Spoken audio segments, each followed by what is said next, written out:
আসসালামু আলাইকুম। আমিত্তু ভালোবাসি তোকে পর্ব ৭, লেখনীতে সালমা চৌধুরী, ভয়েসে আমি মাব্বি চৌধুরী। অতিরিক্ত রাগে আবিরের তামাটে চেহারা রক্তবর্ণ ধারণ করেছে। চক্ষু যুগলে ক্রোধ স্পষ্ট প্রতীয়মান হচ্ছে। ৫ থেকে ৭ মিনিটের মধ্যে ভীষণ তাড়াহুড়োতে তৈরি হয়ে নিচে নামছে আবির। মেঘ পড়ার রুম থেকে বই খাতা নিয়ে রুমের উদ্দেশ্যে রওনা দিল। হঠাৎ সিঁড়ির নিচে সাইড হয়ে দাঁড়িয়ে পড়ে সে।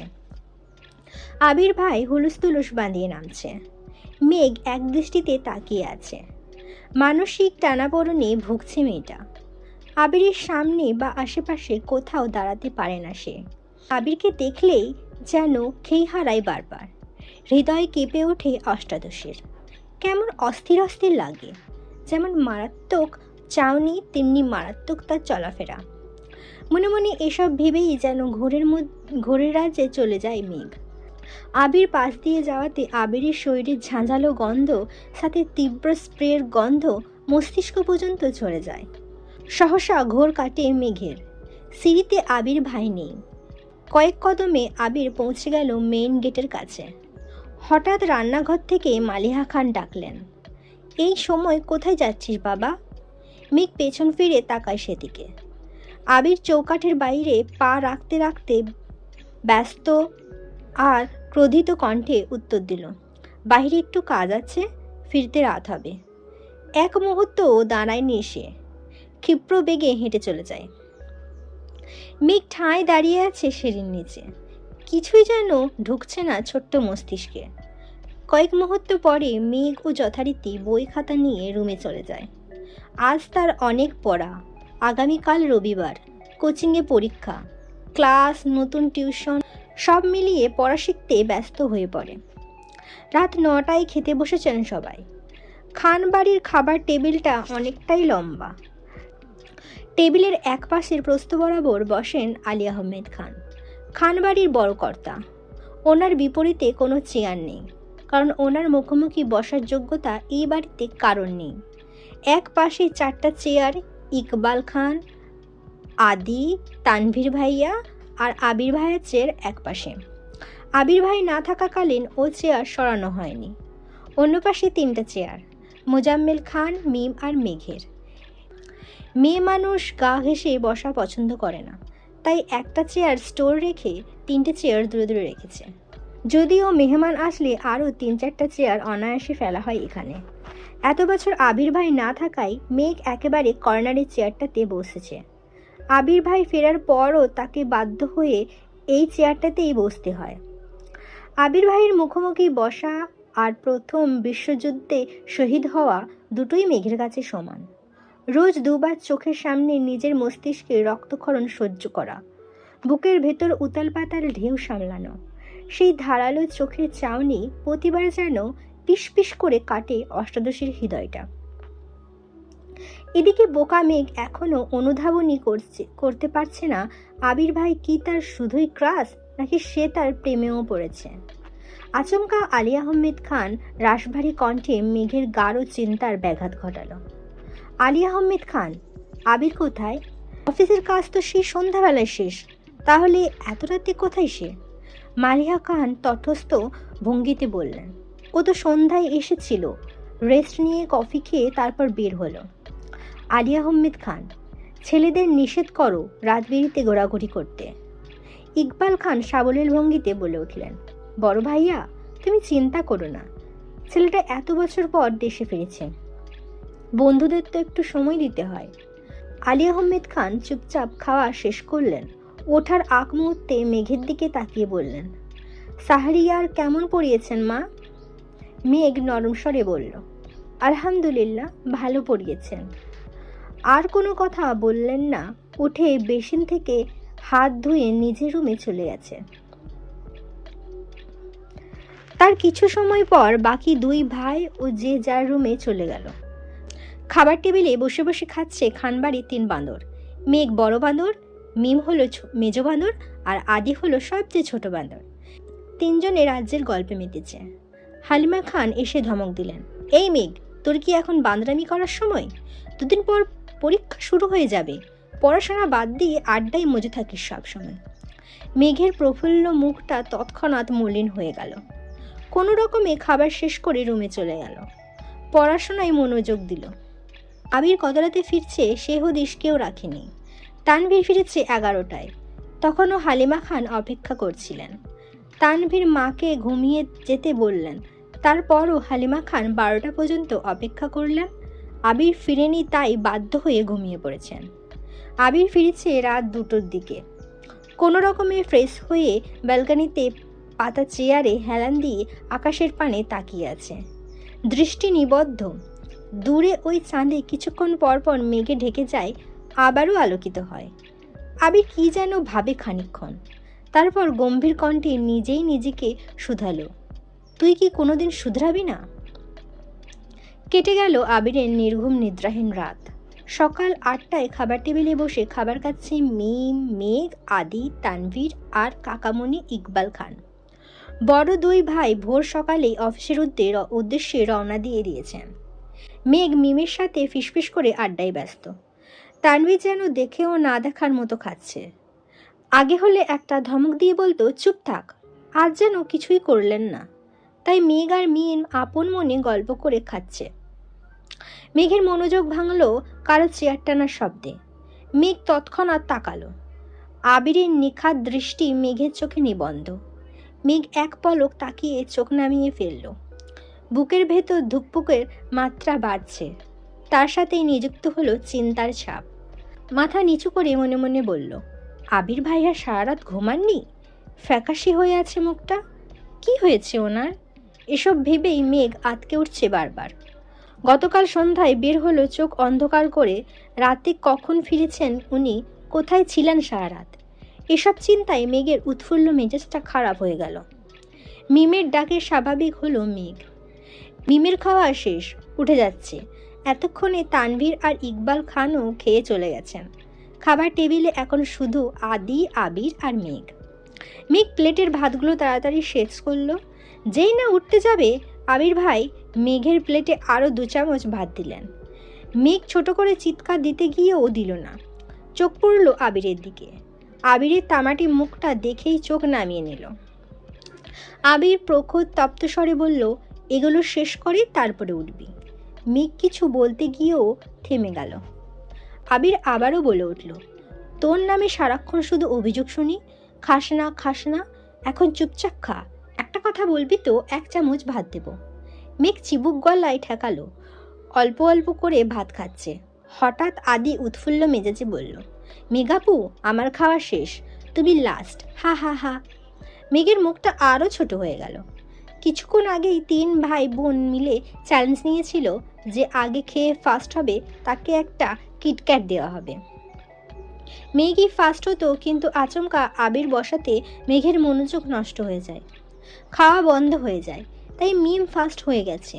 আদির আগে খাওয়া শেষ করলে তো অন্ততপক্ষে দ্বিতীয় থাকতো। আবির ভাইয়ের ওপর কিছুটা ক্ষিপ্ত হলো মেঘ।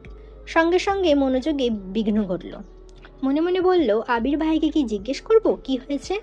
ততক্ষণে প্লেটের ভাত জোর করে খেয়ে শেষ করেছে। মেঘের জিজ্ঞাসু নেত্র যুগল আবিরের মুখের পানে। মেঘের হাত পা কাঁপছে, গলা শুকিয়ে আসছে। কি জিজ্ঞেস করতে চেয়েছিল সব এলোমেলো হয়ে গেছে।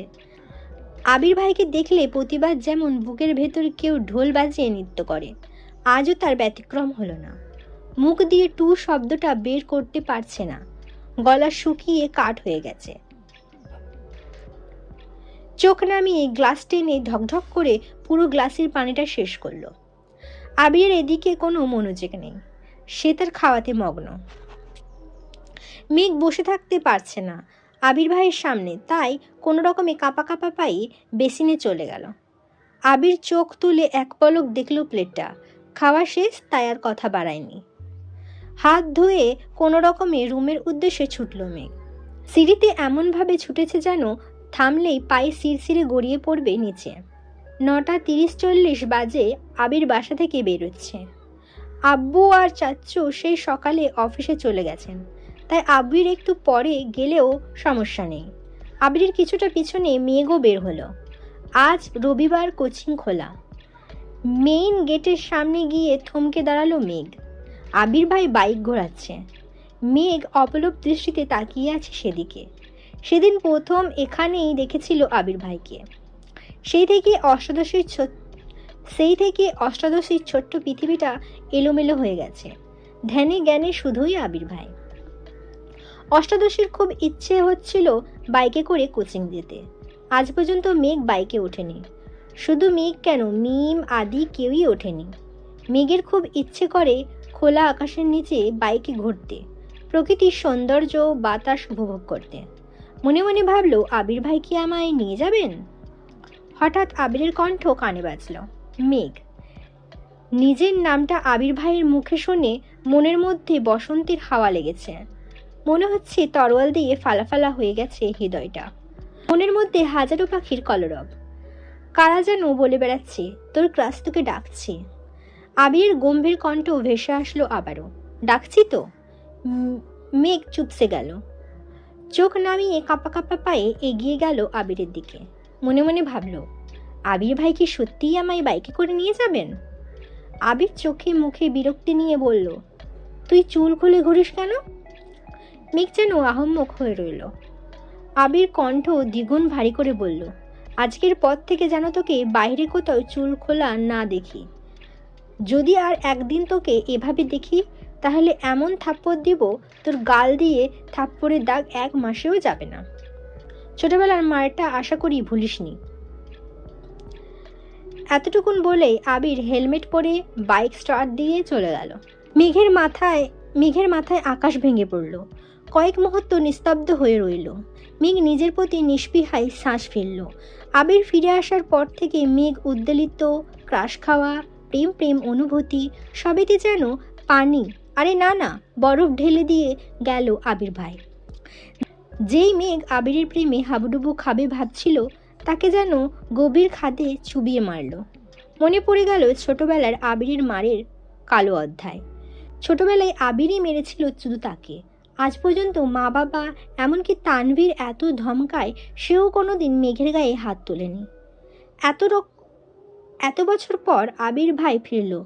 আবির ভাইকে দেখে মেঘ পুরনো সব কিছু ভুলে নতুনভাবে আবির ভাইকে নিয়ে ভাবনা শুরু করেছিল।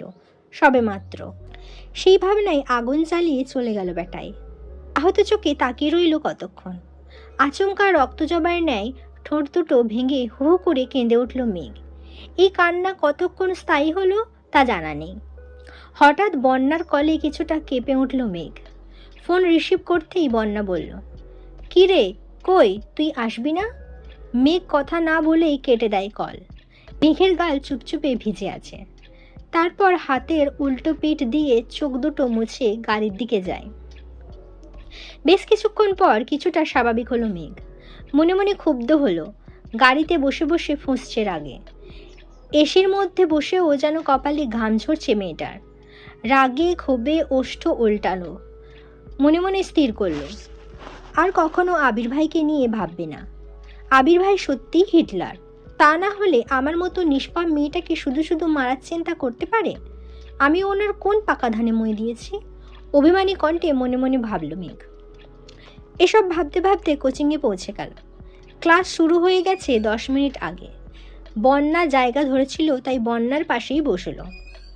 একটা ক্লাস শেষ হওয়ার পর আরেকটা ক্লাসের স্যার আস্তে আস্তে বন্যা মেঘকে ফিসফিস করে বলল, কি রে, আসতে এত দেরি হলো কেন? আর তুই না আমাকে তোর ক্লাস বয় আবির ভাইয়ের ছবি দেখাবি বলেছিলি, কই দেখা? মেঘ করুণ দৃষ্টিতে তাকালো বন্যার দিকে। তারপর গভীর কণ্ঠে উত্তর দিল, প্রথমত ওনার জন্য আমার আসতে দেরি হয়েছে, দ্বিতীয়ত ক্লাস শব্দটা মনের মধ্যে চাপা পড়ে মারা গেছে। শুধু শুধু আমার জীবন থেকে 3টা দিন নষ্ট করলাম। এখন থেকে আমি শুধু পড়াশোনা করব, অন্য কিছু ভাববো না। মেঘের কথাগুলো বন্যা মনোযোগ দিয়ে শুনল। তারপর সশব্দে হেসে উঠল বন্যা। মেঘ তীক্ষ্ণ দৃষ্টিতে তাকিয়ে আছে বন্যার দিকে। বন্যা আবার আস্তে আস্তে ধীর কণ্ঠে বলল, আমি সেই দিনই বলেছিলাম এসব ক্লাস ট্রাস কিছু না, পড়াশোনায় মনোযোগ দে। ঠিক হলো তো আমার কথা? এর মধ্যে স্যার ক্লাসে আসছেন। দুজনেই ক্লাসে মনোযোগ দিল। মেঘ বাসায় ফিরে চুপচাপ নিজের রুমে চলে গেল। মনটা তার ভীষণ খারাপ। ফ্রেশ হয়ে নিচে এসে খাবার খেয়ে কোনো দিকে না তাকিয়ে নিজের রুমে গিয়ে পড়তে বসেছে। সন্ধ্যার পর টিউটর আসবে, পড়া মুখস্থ করতে হবে। সকালের শাসন ভোলার চেষ্টায় মগ্ন মেয়েটা। প্রতিদিন সন্ধ্যার দিকে নিচে আসে মেঘ, ছোট ভাই বোনের সাথে আড্ডা আর খেলায় মগ্ন হয়। কিন্তু আজ তার ব্যতিক্রম হলো। দুপুরের পর থেকে একবারের জন্য নিচে নামলো না মেঘ। মিম আর আদি কয়েকবার ডাকতেও গিয়েছিল, দরজা লাগিয়ে পড়ছে মেঘ, আসবে না বলেছে। সন্ধ্যার পর বাড়িতে ফিরে আবির, চোখে মুখে উজ্জ্বলতা ফুটে উঠেছে। চোখ পড়ে রান্নাঘরে মা কাকিমাদের দিকে। কাকিয়াকে ডেকে উৎফুল্ল কণ্ঠে বলল, কাকিয়া, চিকেন পকোড়া বানাবে প্লিজ। মা কাকিয়া তিনজনেই যেন অবাক চোখে তাকিয়ে আছে আবিরের দিকে। ছেলেটা মুখ ফুটে কিছুই চায় না কখনো, খাওয়া নিয়েও কখনো নাক ছিটকায় না, পছন্দের খাবারের নামও জানে না কেউ। আজ হঠাৎ নিজে থেকেই কিছু খেতে চেয়েছে। কাকিয়া হাসি মুখে বলল, তুমি ফ্রেশ হয়ে আসো, আমি রেডি করছি। আবির স্বাভাবিকভাবেই রুমের দিকে চলে গেল। করিডোরে যাওয়ার পথে কানে আসলো মেঘের পড়ার শব্দ। অনর্গল পড়ছে মেয়েটা, শ্বাসও নিচ্ছে না মনে হচ্ছে। আবিরের ঠোঁট বেঁকিয়ে কিছুটা হাসলো, তারপর সব এগিয়ে রুমে চলে গেল। আবির বেশ সময় নিয়ে শাওয়ার নিল, 10 মিনিট রেস্টও নিল। তারপর কালো টি শার্ট আর ট্রাউজার পরে রুম থেকে বের হয়। একটু সামনে আসতেই চোখ পড়ল মেঘের রুমের দরজা খোলা। মেঘ নেই। আবির নিজের মতো এসে সোফায় বসলো। ভাইকে দেখে মিম আর আদি আগেই ছুটে পালালো, না হয় এসেই বলবে পড়াশোনা নেই। আবিরকে মালিহা খান কফি দিলেন। আবির কফি খেতে খেতে তানভীরকে কল দিল। কই তুই? তানভীর, আমি তো পার্টি অফিসে ভাইয়া। কোনো দরকার?